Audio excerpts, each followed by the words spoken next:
Primero, comentarles que me parece buena idea la propuesta de subirlo a mi canal YouTube y les mando el link tanto para las cápsulas, para las clases, y nos olvidamos del Cibeduc y de los OneDrive y de todo, ¿ya? Y según lo que me plantearon ustedes, eso es más seguro porque tampoco tienen que bajarlo, sino que lo ven directo. Así que eso, hoy día voy a subir esta clase y ahí vamos, me comentan cómo funciona, ¿ya? Y luego la clase de mañana que no va a ser presencial. Entonces yo subiría esas dos cosas hoy día. Y lo ideal es tener un feedback, Rayen, no sé si tú, que me digas, sí, profe, se puede ver, se accede fácil, etcétera, etcétera, ¿ya? Bueno, vamos a iniciar la clase de hoy día. Estamos en esta unidad introductoria. Eh, También lo de la ficha 1, si la pauta no ingresó bien al correo, la voy a volver a mandar y revisar si está en Cibeduc, no me acuerdo ya si la subí. Yo me estoy tomando el asunto con calma en la medida que me gustaría, voy a pensar utópicamente que vamos con nuestros tiempos ok y que no vamos a tener paro ni nada de eso, sino después ya cambiamos la modalidad. ¿Por qué lo digo? Porque en esta parte introductoria, que veíamos un poco la historia de ustedes con los medios, y luego vamos al tema de los mensajes publicitarios, sobre todo porque es una materia que se van a tocar ustedes en sus clases. Pero yo digo, no se puede entrar a analizar los mensajes publicitarios, así las categorías directo, sin antes hacer al menos una reflexión o dedicar una o dos clases al tema más complejo de la imagen. Es decir, evidentemente que la imagen es el soporte, es la columna vertebral, es la esencia, ¿no es cierto?, de los medios de comunicación. Pero la imagen también nutre a otras disciplinas, como el arte, por ejemplo, ¿no? Eh, en fin, hay una multiplicidad, ¿no es cierto?, de enfoques o de disciplinas o de quehaceres humanos que están relacionados a la imagen, ¿ya?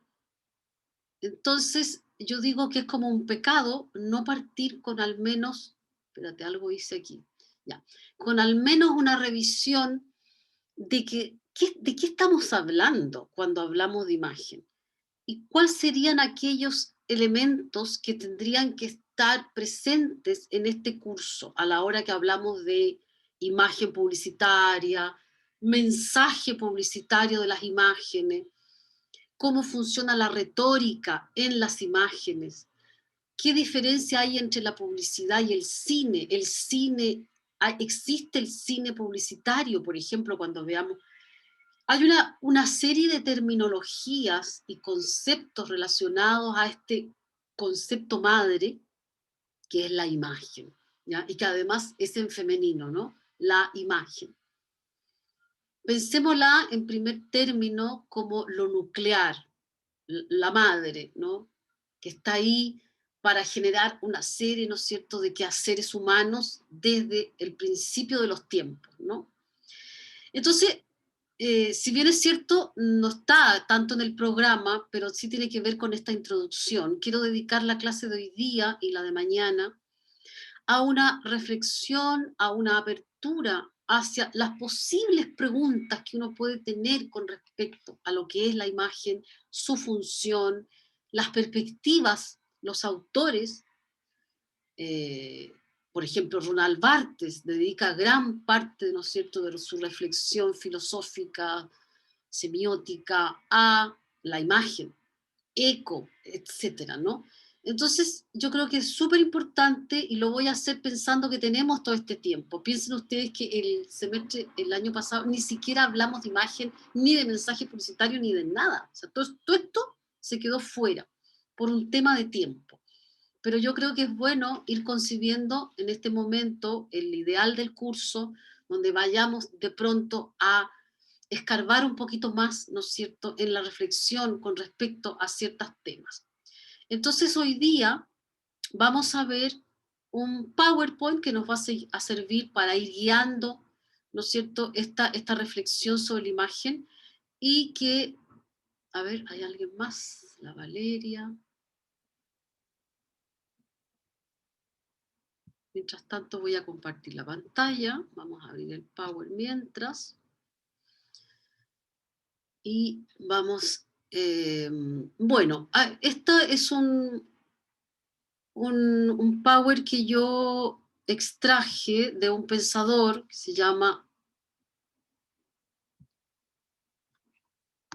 Martín Joly, hay otros, por supuesto, para introducir este concepto, ¿no? Y ver de qué forma también la imagen se transforma en un objeto de reflexión, en un elemento nuclear de las artes, por ejemplo, y evidentemente que también del discurso publicitario, que es lo que finalmente nosotros vamos a decantar y vamos a tocar, pero no quiero llegar a eso sin haber visto esto antes. Bueno, este es un artículo, un trabajo de Joly que tiene que ver con introducir el análisis de la imagen. Dice, aunque yo no estoy muy de acuerdo con el objetivo, pero también es importante ir poniéndole esta mirada crítica, sería comprender la manera como las imágenes comunican y transmiten mensajes.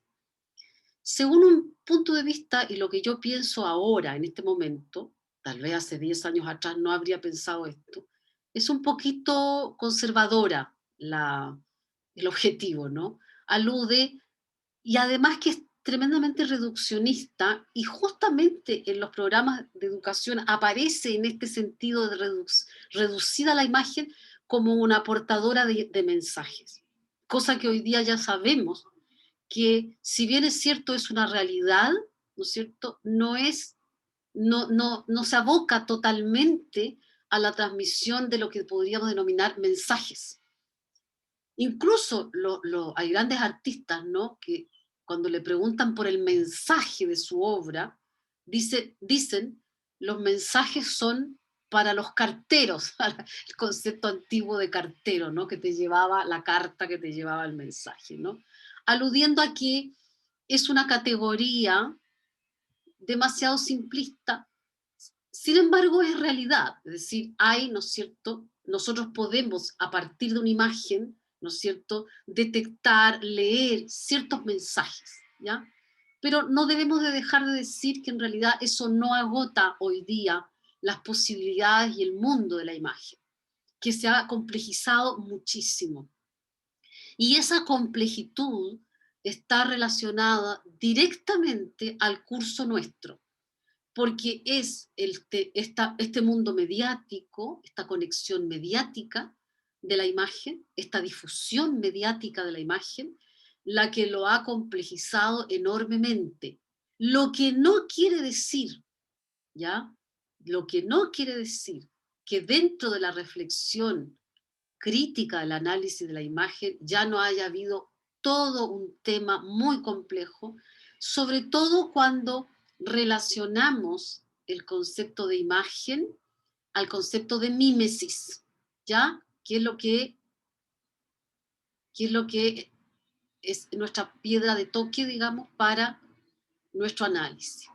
Entonces, ¿cuáles serían las preguntas preliminares? En primer lugar, ¿de qué estamos hablando, no?, cuando hablamos de imagen? Luego, nos dice Joly, ¿qué tipo de mensaje transmite una imagen? ¿Qué otras implicancias tendría este análisis de la imagen? ¿Y cómo se complementan la imagen y el lenguaje? De las 4 preguntas, cada uno de nosotros podría pensar cuál es la más importante. Fíjense que yo me quedo con la última, ¿ya? Yo me quedo con la última, tal vez como la más decidora para lo que nosotros vamos a ver en el curso. Porque el concepto de lenguaje está plenamente relacionado a los medios de comunicación. Es decir, la imagen, bueno, la imagen pura, según los semióticos, no existe. Ya lo vamos a ver eso en detalle. La imagen siempre tiene que tener, ¿no es cierto?, una posibilidad referencial de significado y de sentido. No existen las imágenes puras. Pero según la filosofía sí analiza en un concepto más esencial a la imagen, ¿no? Incluso podemos pensar en Platón, ¿verdad? Creo que viene pronto. Es decir, Platón es el primero que plantea en realidad esta reflexión sobre la imagen. Ahora, lo importante, la pregunta importante, y que quiero que quede como muy instalada en esta clase, es cuál es la relación entre la imagen y la realidad, que es una pregunta filosófica, ¿ya? Con su referente real. Porque justamente en esta relación está dada toda la historia de la imagen, desde el mito, desde las cavernas, pasando por las vanguardias y disparándose hacia las imágenes digitales. O sea, hoy día el panorama es amplísimo, ¿ya? Desde la caverna hasta la imagen digital, es una historia llena de cosas. Pero por eso me gusta a mí a veces el enfoque filosófico, porque determina, especifica cuál es la coyuntura, cuál es el punto, ¿no es cierto?, que va a determinar esta historia. Entonces lo vamos a instalar en esta clase como la relación entre la imagen y la realidad. Y esa relación va a decantar en un lenguaje, finalmente, ¿ya? Entonces, por eso que hablamos luego de lectura de la imagen, del mensaje de la imagen, porque la imagen en sus distintos comportamientos o en sus distintos aportes al quehacer humano, finalmente confluye en distintos lenguajes. Entonces, el lenguaje del cine utiliza una forma de tratar la imagen, el lenguaje de la publicidad otra forma, ¿no es cierto? Y así podríamos seguir. Entonces, volviendo a lo que dije anteriormente, ¿se fijan? Eh, el segundo punto sería, ¿cuáles serían esos usos y esos significados en un panorama que intuimos es vasto y complejo? Y aquí vamos a situar, como se los mencioné recién, a don señor Platón, porque cuando él relata la alegoría de la caverna, algunos le llaman el mito de la caverna, pero en realidad es una alegoría, ¿ya? Es un relato que está destinado a enseñar algo, ¿no? Él dice, llamo imágenes primero a las sombras, luego a los reflejos que veo en las aguas o en la superficie de los cuerpos opacos, pulidos y brillantes, y todas las representaciones de este tipo. Hay, ya en esta definición que aparece, hecha por Platón, hay un montón de implicancias complejas, ya, montón. Pero no vamos a quedarnos en toda. Me interesa destacar el concepto, por ejemplo, de reflejo, que mucho tiempo estuvo asociado a la imagen especular, es decir, la imagen espejo, ¿ya? Es una noción que es el soporte de un montón de paradigmas y de análisis con respecto a la representación, al arte, a la imagen, etc. Y luego el concepto de representación.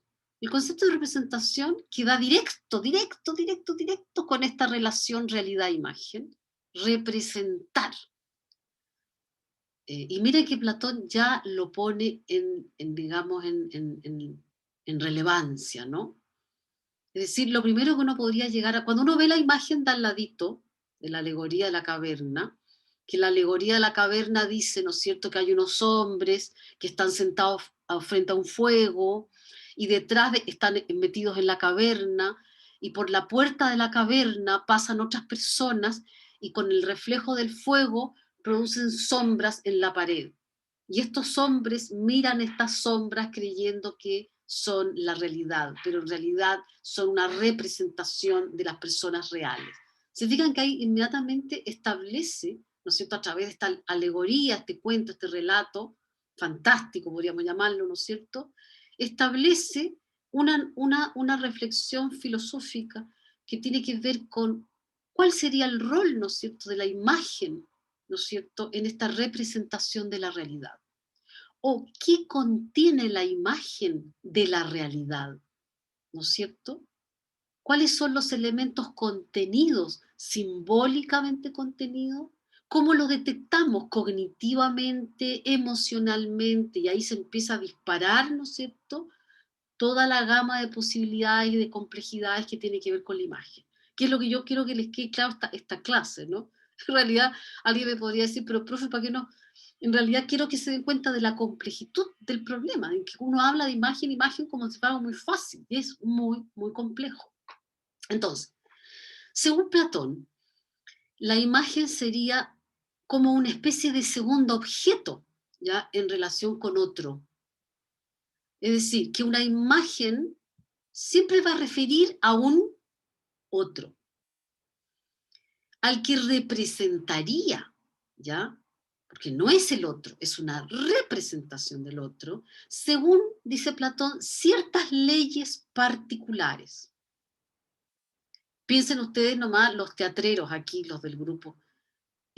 ¿Por qué a veces a las artes escénicas se les denomina las artes de la representación? Por ejemplo, ahí ya hay todo un tema muy complejo.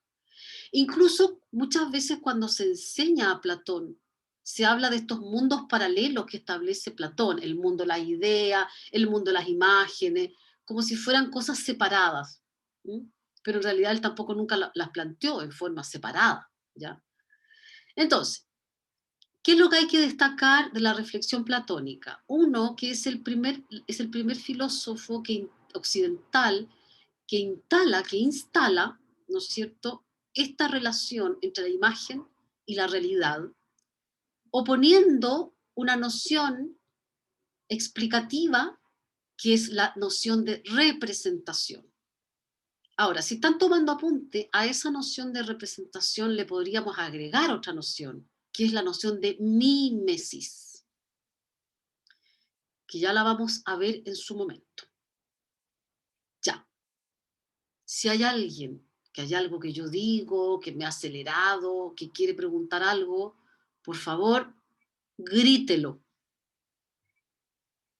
Entonces, lo que nos va a decir Jolie, y a mí me parece súper interesante para este curso, que no obstante la reflexión platónica, no obstante otras posibles reflexiones, nosotros vamos a ir encauzando nuestro análisis, nuestra revisión de la imagen en esta imagen contemporánea que le denominamos la imagen mediática. Entonces, inmediatamente le hemos puesto un apellido. De pronto se lo vamos a sacar, pero acordémonos que siempre lleva para nosotros ese apellido. Porque ese apellido es de ahora. Antes pudo haber llevado otros apellidos, ¿ya? Entonces, dice así, el uso contemporáneo de la palabra imagen se remite principalmente a la mediática, ¿no es cierto?, al soporte. Entonces, se vuelve sinónimo de televisión, sinónimo de internet, sinónimo de publicidad, etcétera. Como que empezamos a entender que la imagen sería lo mismo que la televisión, lo mismo que la publicidad. Yo le agregué en rojo porque Jolie no lo pone, lo puse yo, lo que está en rojo es lo que agrego yo, y también del internet. Y es una imagen cuya principal característica es que es tremendamente invasora, es omnipresente y es cotidiana, está en nuestra vida diaria, ¿ya? Entonces, ¿qué es lo que está planteando aquí Jolie? Está planteando esto como un problema, en el sentido de pensar que la imagen, ¿no es cierto?, es la televisión, que la imagen es la publicidad, que la imagen es Internet, ¿ya? Entonces, ¿qué es lo que ocurre? Se instala una confusión y nosotros vivimos a diario con esta confusión. Incluso hubo una alumna, que está súper bien que me lo haya preguntado, que me manda un mail preguntándome si podía utilizar dentro de su trabajo sobre la historia, su historia de los medios, Internet. Yo entiendo por qué ella me hace la pregunta, porque hay una confusión, ¿ya? Se establece una confusión entre el soporte y el contenido. Entonces aquí Jolie lo que hace es como dividir. Una cosa es la imagen y otra cosa es cómo viaja. La palabra viaja o se difunde esta imagen, ¿ya? Un cuadro de Van Gogh, ¿no es cierto?, es una imagen cuyo soporte es un soporte pictórico, colores, texturas, ¿no es cierto? Yo puedo tocar el cuadro si lo tuviera a mano, ¿no? Lo puedo ver. Y es más, existe un solo cuadro de Van Gogh que se llama, no sé, Los girasoles, por decir algo, ¿no? Entonces, para no caer en esta confusión o para darnos cuenta de esta confusión, tenemos que entender a la imagen como algo un poco más esencial, lo que no significa que sea compleja, porque justamente son los soportes lo que van a complejizar el lenguaje posible que vamos a construir desde la imagen. Porque fíjense que aquí se instala otra problemática. La imagen no podría sostenerse por sí misma, ¿ya? No existe una imagen pura de algo. O sea, una imagen para que sea tal tiene otros requerimientos, ya que ya vamos, entonces también necesita del soporte, ¿ya? Necesita de una construcción discursiva, necesita transformarse el lenguaje. Si yo quiero hacer una película, ¿ya? Y grabo 3 fotogramas, disemino mi película en fotogramas. Si yo muestro un fotograma, otro fotograma en forma separada, nadie va a entender de qué se trata mi película. Yo tengo que, a través de una especie de metodología, ordenar, ¿no es cierto?, estos encuadres que yo he hecho previamente y construir un lenguaje para que esta imagen tenga sentido. Si no, no tiene sentido, ¿ya? Entonces, tenemos que ir más allá de la confusión y si no podemos, al menos determinar cuándo ésta existe. Ahora, dice Jolie, sin embargo, es importante ir un poquito hacia los orígenes de esta imagen mediática. Ojo, de esta imagen mediática. Y tenemos que recordar algunas cosas que son importantes. En primer lugar, que esta imagen mediática contemporánea, que puede parecer algo estúpido decirlo, pero lo vamos a recordar, no se origina con la televisión y menos con la publicidad. Es una imagen que se asienta, que deviene de otra parte, ¿ya? Y luego dice que no olvidemos que siempre hubo imágenes, incluso antes de la escritura. Aquí me quiero detener un poco porque hay otra problemática importante. Hay una relación, porque alguien me podría decir, es que la escritura también es imagen. Sí, también es imagen. En cierto aspecto podríamos considerarlo como una imagen, porque, a ver, si mi lengua madre es el castellano, ¿no es cierto? Y yo voy desde pequeña haciendo estos símbolos agrupados, ¿no es cierto? Y esto lo saben mucho mejor los lingüistas y todo, ¿no? Significan, se refieren también, ¿no es cierto?, a ciertos aspectos de la realidad. Si yo escribo árbol, ¿cierto?, la palabra árbol, inmediatamente yo les digo árbol a ustedes, ya todos saben de qué estoy hablando. Pero a lo mejor si les digo árbol en alemán o en ruso, no les dice nada. Si la ven escrita, menos. Ahora, cuando yo digo árbol, uno puede estar pensando en un pino, el otro en un eucalipto. Este ejemplo lo vimos el año pasado. Y hay un referente hay una imagen de ese concepto, ¿se fija? Entonces también hay una relación entre el logos y la imagen, que es todavía mucho más originaria. Entre el logos, la palabra, y la imagen también se da una relación. Entonces, lo que Jolie dice, ojo, la imagen mediática no nace ahora, viene de antes, e incluso viene de mucho antes de la simbología, ¿no es cierto?, que es el campo de la palabra, del logos escrito, ¿no? Entonces, por ejemplo, nos dice Jolie, en las representaciones religiosas se fundamenta, ¿no es cierto?, están fundamentadas en la imagen. ¿Quién puede negar eso, no es cierto? Aquí tenemos 3 imágenes. una muy antigua con una representación de múltiples dioses, como eran los griegos, que eran politeístas, ¿no? Un sinnúmero de dioses representados en piedra.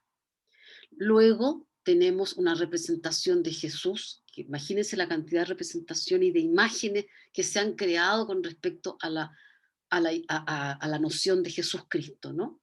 Y luego tenemos una representación de Buda, ¿ya? Tres imágenes diferentes que remiten, ¿no es cierto? Y representan, y aquí nos encontramos otra vez con la palabra, ¿no es cierto? Representan un dogma, una corriente espiritual, una idea, una creencia. Incluso es más, aquí nosotros podríamos establecer la pregunta, pero aquí nos representan algo real, porque resulta que nadie ha visto nunca ni a esos señores que están ahí en la piedra, ni a Jesús en el centro de Valdivia, ni al señor Buda sentado en el supermercado, por decir una estupidez, ¿no? Es decir, no existe un referente real de las imágenes, pero sin embargo, a través de esta imagen que luego se transforman en íconos, que es un estadio, un estar de la imagen mucho más complejo y que tiene que ver también con una materialidad y con un reconocer, ¿no es cierto? Es esa imagen como un icono, hay todo el estudio de las iconografías, etcétera, ¿no? No hay referentes reales, pero hay como una especie de supuesto, ¿no es cierto? La religión se basa en dogmas, no es ciencia.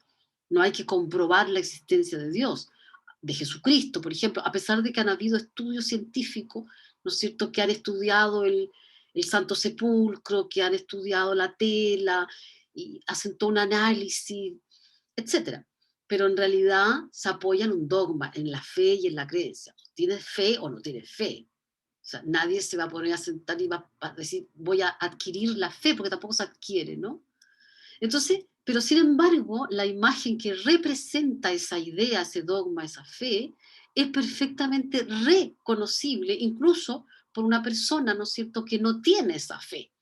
Es capaz de reconocer el universo semántico de sentido, en realidad, no semántico, el sentido de la imagen de Jesucristo en la cruz, aunque tú no seas católico. ¿Qué religión no tiene imágenes? ¿Qué dogma religioso no se apoya en la construcción icónica de imágenes? Ya, po. Si hay una que todos sabemos que existe, que no tiene imágenes, y que hubo un atentado terrorista al cual murieron muchas personas, a un diario en Francia, porque habían representado a través de dibujos aspectos de esa religión. El Islam. El Islam, por supuesto. ¿Se acuerdan lo que pasó? Porque ellos hacían figuras de Alá, etc. No existe en el dogma religioso musulmán ninguna imagen de Alá, no existe. Es más, hacer una es pecado. ¿Ya? No hay una representación, es súper interesante porque uno podría caber la pregunta, ¿y cómo? ¿Cómo históricamente ha prevalecido, ¿no es cierto?, una religión que no tiene íconos, que no tiene una representación. Y por ejemplo, los luteranos, los protestantes, los luteranos, no tienen la iconografía de los ángeles, porque no existen los ángeles. Pero perfectamente un luterano podría ver un ángel y decir, bueno, sí, eso es un ángel, pero en nuestra religión no existen los ángeles. ¿Se fija? Eso es muy interesante. Luego, en el arte. Aquí es donde yo me quisiera detener unas 4 clases.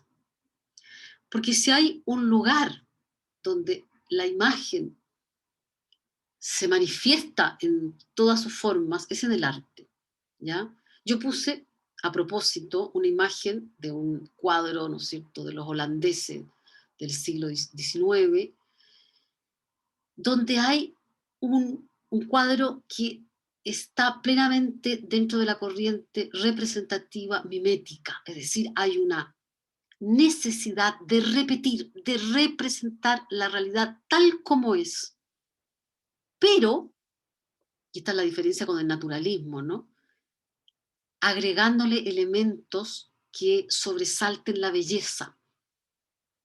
Todos los cuadros de los holandeses, los cuadros flamencos, Murillo, Velázquez, uno ve elementos que están en la realidad, ve las manos con las venas, con todo, todo, todo, pero siempre hay una exaltación también de lo bello, del trabajo con la luz. Este cuadro es maravilloso, si uno lo analiza desde el punto de vista de la luz, por ejemplo. Es de un realismo que parece que ella va a salir de ahí, ¿no?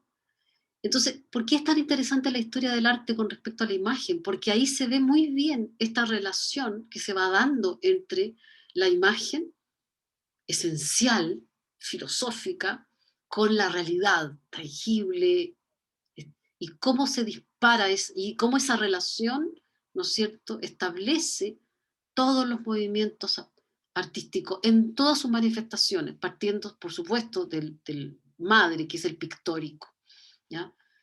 Yo diría que las artes pictóricas son las artes madres en cuanto a esta relación con la imagen. Luego viene la fotografía, luego viene el cine, también estaba el teatro, pero el arte pictórico establece esta relación y tiene grandes representantes y uno podría pasarse mucho tiempo, ¿no es cierto? Y es muy interesante cómo se va estableciendo esto. Entonces, este arte que se reconstruye y se construye constantemente, siempre va a estar mostrándonos en su sustrato esta relación con la realidad. Se aleja del concepto representativo mimético y se acerca constantemente, se acerca y se aleja. Esa es su relación constante, como que de ahí no puede salirse. Entonces alguien me podría decir, sí, se puede salir. Claro, la primera imagen del PowerPoint,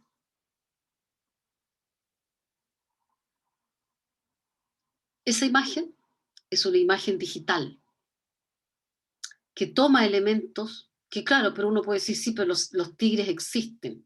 No, no existe ese tigre, pero los tigres existen. Uno podría hacer todo un análisis, ¿no? ¿Cómo está dada esa relación entre la imagen digital y el referente real? Ya no lo necesita.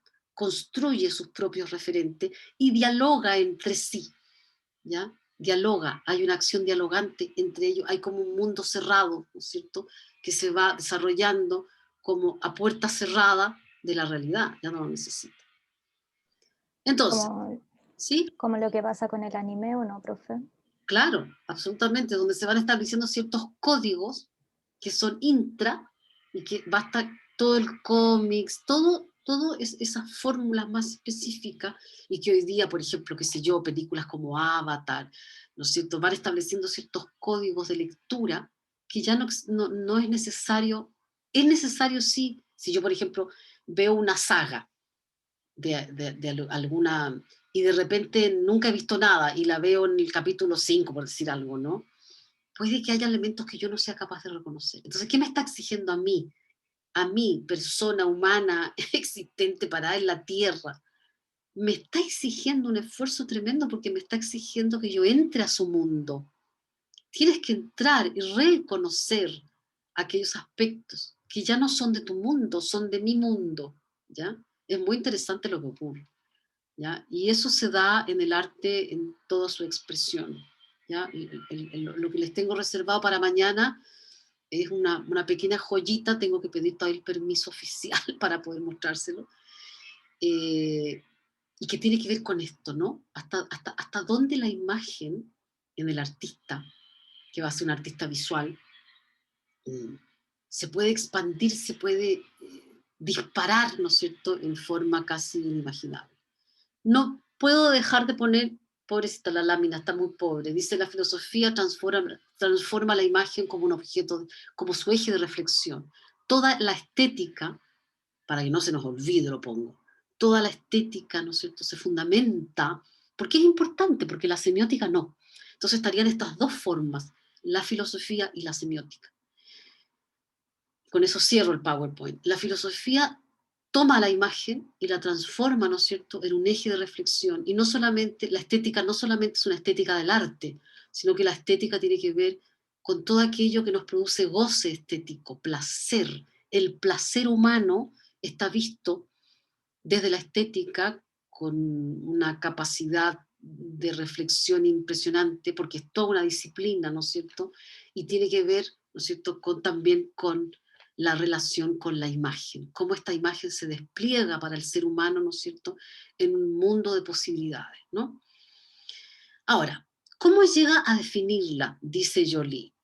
Yo cuando veo esto, lo veo lleno de cosas, hice el ejercicio de separarlo un poco, porque esto podría dar por una clase completa, ya, esta definición. Dice, la imagen como herramienta de comunicación, divinidad, se confunde o se asemeja, yo podría poner, se confunde y a veces también se asemeja, ¿no?, con lo que representa. Ojo con esa palabra. Visualmente imitadora, la imagen, ¿no?, puede engañar, pero también puede educar. Como reflejo puede conducir al conocimiento, se vincula a la imagen lo sagrado, el más allá, el mito, la muerte, incluso la verdad. Ahí claro, ahí cuando se está refiriendo a la realidad, ¿no? El arte, por supuesto, y también el conocimiento. No sería posible el desarrollo del conocimiento científico, por ejemplo, sin el despliegue de la imagen. Por lo tanto, nos dice Jolie, nos situamos ante un universo tremendamente complejo. Esta complejitud, yo separé esta definición en algunas pequeñas aportes. Por ejemplo, tomé cuando dice se confunde o se asemeja con lo que representa. Es visualmente imitadora, puede engañar como puede educar. Esa es una foto mía, un día que había ese efecto que se produce en el río, que es el efecto espejo, ¿no? En que tú ves un trozo del puente y ves su imagen reflejada, ¿ya? Es decir, esa capacidad que tiene la imagen de ser, ¿no es cierto?, representativa y a veces poder confundirse, porque a lo mejor yo puedo tomar esto y cerrarlo hasta aquí, ¿no es cierto?, y hacer otra foto, y ustedes que pueden creer, aquí yo podría meterlo a Photoshop y limpiar esos bordes que delatan, ¿no es cierto?, el río, y ustedes podrían creer que no es un reflejo, que es la realidad, ¿ya? Pero es solamente para desglosar un poquito lo que dice Y aquí, ¿cómo podemos conocer el coronavirus si no existiera, ¿no es cierto?, la posibilidad de mirarlo a través, ¿no es cierto?, de un microscopio, de un lente altamente complejo que nos muestra el comportamiento de esta molécula? Ustedes saben que cuando hablan de que el virus es un bicho, no es un bicho, es una molécula. Incluso es más, creo que es el excremento de la molécula. Entonces es la imagen la que otorga la posibilidad de conocer el comportamiento, por ejemplo, hablan de la mutación, etcétera, ¿no? A través de la imagen, porque yo puedo verlo, aumento, ¿no es cierto?, el conocimiento sobre la molécula. Y aquí tomo la otra que se parece a la que vimos recién, que es este tema del engaño, ¿no? Porque yo también el pájaro real es el que está arriba y el reflejo del pájaro de mentira es el que está abajo, pero yo podría perfectamente cortarla, ¿no es cierto?, y girarla. O sea, yo puedo tomar hasta aquí la foto y la giro y podríamos pensar que es el pájaro real, ¿no? También es una foto mía que la puse ahí, jugando con esta cosa del espejo, ¿no?, que se da en el río nuestro a veces. Entonces, la imagen contiene esta cualidad de imitar, que puede llevar al engaño como puede llevar también al conocimiento. Esa es su riqueza, ¿no?, la versatilidad. Ahora, ¿qué pasa con la psique? ¿Qué pasa cuando hablamos de representaciones mentales? ¿Qué pasa con las imágenes que nosotros construimos en nuestro cerebro con respecto a la realidad? Se emplea al hablar de ciertas actividades psíquicas como las representaciones mentales. Por ejemplo, incluso cosas tan cotidianas como decir, voy a ir a preparar el almuerzo. Cuando yo digo voy a ir a preparar el almuerzo, yo inconscientemente estoy recreando una representación mental del hambre, de mi cocina, de las posibilidades del almuerzo y de la comida. Si yo no tuviera esas representaciones mentales instaladas en mi cerebro, que las va lanzando con una velocidad vertiginosa, yo no podría levantarme a hacer almuerzo. Es decir, todo el mundo psíquico también se nutre de la capacidad de representarnos el mundo a través de imágenes. ¿Ya? Dice, la representación mental es un modelo perceptivo de un objeto. Yo te digo, vamos a andar en bote, y tú inmediatamente entiendes lo que yo te estoy diciendo, y lo entiendes porque eres capaz de construir mentalmente la imagen del bote, inconscientemente, no lo sabemos, no nos damos cuenta que estamos haciéndolo, ¿ya? Dice, una estructura formal que nos permite interiorizarnos y asociar con un objeto, incluso con algunos rasgos, ¿no es cierto?, visuales, ¿ah? Ahí estamos, mínimos, que alcanzamos a evocar en la construcción de la realidad, porque estamos todo el día construyendo la realidad. Eso es una actividad cerebral infinita, no para nunca. Ya, todo el rato estamos construyendo representaciones mentales. Por eso las personas que tienen problemas mentales construyen otras representaciones mentales, ¿no? El esquizofrénico, por ejemplo, ve imágenes como reales. Incluso puede una pieza ver a alguien o escucha una voz de alguien que le dice algo, ¿ya? Entonces, la imagen tiene ciertos sustratos de análisis que son tremendamente complejos. Imagínense lo que significa todo el tema de las moléculas, todo el mundo microscópico que tiene que ver con la imagen. Una imagen mental, dice, conjuga una doble impresión. Primero de visualización, ser capaz de construirla, y otra es capaz de establecer la semejanza con la realidad. Porque yo me imagino un bote, cada uno de nosotros podría ahora describir el bote que se imagina. Yo me lo imagino a remo, el otro se lo imagina con una vela, el otro se lo imagina con un timón, etcétera, ¿no? Pero ninguno es tan descabellado para construir algo que no tiene que ver con realmente el bote. No sé si me explico, ¿no? Y el intermediario de todo eso, para que vean lo complejo que es el lenguaje. Es el lenguaje el que toma estas dos puntas y las acomoda, ¿no es cierto?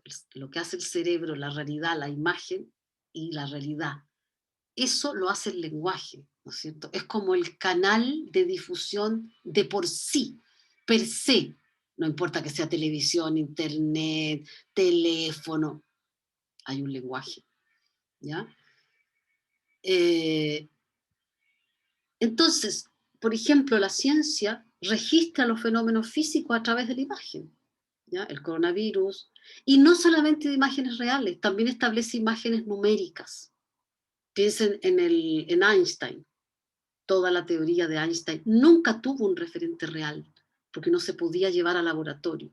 Todo es construcción simbólica, y todo se crea a través de posibles representaciones de un estado que no existe. Lo que plantea Einstein no se puede hacer en la Tierra. Nadie va a salirse de esto y va a hacer, ¿no es cierto?, el experimento tal como lo plantea. Hay una representación mental que permite, y un lenguaje matemático, físico, que permite que esa representación mental conduzca a la comprensión, por ejemplo, de una teoría tan compleja como la teoría de la relatividad. La teoría de la relatividad se fundamenta en la capacidad de la imagen y de establecer un lenguaje que permita transmitir, ¿no es cierto?, esa imagen, ¿ya? ¿Y qué requiere? Una interpretación, porque si yo no estudio física no entiendo nada. Yo me acuerdo una vez hice una obra de teatro en la cual había una parte, era para niños, se hablaba de la teoría de la relatividad, y me pasé como 3 meses con unos físicos que me cooperaron, y tuve que entender una serie de cosas que yo no habría podido entenderlas si ellos no me lo explican. ¿Por qué? Porque no domino el lenguaje. Uno dice, ah, yo soy tan mala para la matemática. En el fondo, uno no es que sea mala para la matemática, es que ese lenguaje no lo puedes hacer. Hay gente que le cuesta mucho, que la mitad del cerebro, la otra mitad no sé qué, y hay personas que todo lo ven matemáticamente, ¿ya? Porque es un lenguaje, es la vía. Entonces, ¿cómo voy a entender la teoría de la relatividad, me va a decir un físico, si no entiende la ecuación? Y yo le digo, bueno, pero explíquemela con otras palabras. No, me dice, para que la entienda realmente tiene que entender la ecuación. Yo no puedo entender la ecuación. Entonces yo me acuerdo en un momento dado, para que vea usted los físicos como están súper estructurados, cuando yo le mostré el texto dramático, había una parte en que se explicaba el concepto de masa, que el personaje tomaba al niño no me acuerdo cómo era una cosa como coreográfica, ¿no? Entonces el físico me dice, no, no, no, me dice, no, no, esto está malo. Y me empieza a explicar una cuestión que yo cada vez lo miraba con unos meses para lograr arreglar esa parte, porque según él yo lo estaba explicando mal. Y según yo lo estaba explicando bien, ¿ya? Porque yo recurría a otro lenguaje, que era un lenguaje escénico, alegórico, metafórico, que en una mente de un físico no cabe, no se puede hacer así. Incluso después me discutía, no, porque ese texto pone a Einstein como mentiroso. Einstein no puede haber sido un mentiroso. Era una broma que le está haciendo al niño, al personaje, y él lo interpretaba totalmente distinto. O sea, para que vean cómo, ¿no es cierto?, esto es tan complejo, ¿no? Y esa era mi pregunta. ¿Y qué pasa con los sueños? Solamente la dejo planteada, no me voy a meter en ese camino. Que cuando nos despertamos en la mañana y le queremos contar el sueño a alguien, tratamos de ir a agarrar esa imagen que la tuvimos tan fresca, y no la podemos. E incluso es más, muchas veces no la podemos traducir a palabras. Dalí lo supo tempranamente, aquí hay 2 cuadros de él, ¿no? Y era capaz de poner en su pintura, ¿no es cierto?, aquellos elementos que distorsionan la realidad en forma onírica, ¿no?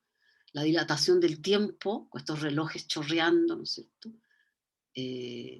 nos plantea esa posibilidad que nos da, ¿no es cierto?, el sueño, es decir, de trastocar la realidad en forma infinita. Yo me acuerdo una vez soñé, nunca se me va a olvidar, que iba en un auto, pero que iba remando. O sea, por las ventanas eran unos remos. ¿Por qué soñé eso? Porque el sueño es capaz, ¿no es cierto?, el cerebro, en el estado de sueño, es capaz de trastocar esa imagen, de construir una imagen que no tiene ese referente real y que se libera del referente real. Y aquí llegamos, ¿no es cierto?, a las imágenes virtuales, que es el apellido, imágenes mediáticas, imágenes virtuales, con el cual reconocemos hoy día este mundo que para nosotros va a ser importante, que es el mundo de los medios de comunicación, donde los computadores, ¿no es cierto?, son capaces de crear las cosas más impresionantes, ¿no es cierto?, son capaces de crear mundos completos, ¿ya? Y cada vez se van a ir generando estos software, donde, no sé, la otra vez vi una cosa increíble, que tú entras a un museo y entras en el cuadro de Van Gogh, ¿ya? Ya ni siquiera lo estás mirando, eres parte del cuadro, o sea, poco menos que te puedes acostar en la cama de Van Gogh, ¿no? En el cuadro del cuarto azul, tú puedes acostarte en la cama de Van Gogh, eres parte del cuadro. Es decir, el software hoy día es la herramienta, y capaz después haya otro. Primero era el hardware, el software, que van creando, ¿no es cierto?, y van abriendo las posibilidades. Y estas imágenes no requieren prácticamente del mundo real. ¿Por qué? Porque el ser humano ha ido también sofisticando el lenguaje y ha ido sofisticando la relación con la imagen. Ayer mi hermana me comentaba que estaba leyendo un libro antiguo que me regalaron sobre un cineasta español, de Luis Buñuel, surrealista, muy amigo de Dalí además, y que él cuenta que cuando iba al cine con su madre, eh, la gente no estaba acostumbrada al lenguaje cinematográfico, entonces no entendía la elipsis, por ejemplo, que de repente estaba pasando una cosa y de repente pasaba otra. Entonces había un señor parado al lado de la pantalla que le explicaba al público lo que estaba pasando. No, lo que pasa es que ahora el señor fue a su casa, pero ya va a volver. Se le llamaba el explicador. Había una persona que te explicaba, ¿ya? Es un poco yo lo que les conté, creo que el año pasado se los conté, que en la televisión existía antes el continuista, que generalmente eran mujeres, la continuista, que era una persona que estaba en el canal todo el día, se turnaban por supuesto, en vivo, y le explicaba a la gente lo que venía después. Ya, ahora vamos a ver, estaba todo el día, porque como que la gente no tenía el lenguaje televisivo, entonces había que explicarle, ¿ya? Hoy día podemos estar viendo un programa de televisión y de repente hay un corte comercial y empiezan a aparecer, no sé, Lady Sun. Imagínense una persona que nunca ha visto televisión. Dice, ¿qué tiene que ver si yo estaba viendo otra cosa? ¿Qué tiene que ver la Lady Sun? no hace la lectura rápida mental. ¿Se fijan? Bueno, todo eso tiene que ver con los lenguajes. Entonces, finalmente, la imagen, así como se transforma en un elemento de reflexión para la filosofía, ¿ya?